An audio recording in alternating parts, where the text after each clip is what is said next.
Friends, welcome to Mogi kids. வாங்க இன்றைக்கி பீக்கங்காயை வச்சு ஒரு சட்னி ரெசிபி பார்க்கலாம். அதுக்கு பீக்கங்க கட் பண்ணி வச்சுருக்கேன். வெங்காயம், தக்காளி, காஞ்ச மிளகா.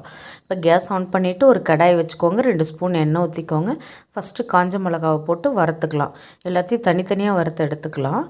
பாருங்கள், காய் வதங்க லேட்டாகும், அதனால் காயை போட்டுக்கலாம். எல்லாமே தனித்தனியாக வதக்கி பாருங்கள், நல்லா சுருண்டு வந்துருச்சு. இதையும் மிக்ஸி ஜாரில் மாற்றிக்கலாம். பாருங்கள், மாற்றியாச்சு. இப்போ வெங்காயம், தக்காளி ரெண்டுத்தையும் போட்டு நல்லா வதக்கிக்கலாம். பாருங்கள், இப்போ கொஞ்சம் தேவைக்கேற்ப உப்பு போட்டுக்கோங்க. உப்பு போட்டு நல்லா வதக்கி சுருண்டுடுச்சு பாருங்கள்.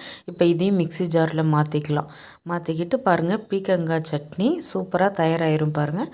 அவ்வளோதான். இப்போது கொஞ்சோண்டு புளி போட்டுக்கோங்க, உப்பு போட்டுக்கோங்க, போட்டு அரைச்சிக்கிட்டு வந்துடலாம். பாருங்கள், சூப்பரான பீக்கங்காய் சட்னி தயாராகிடுச்சு.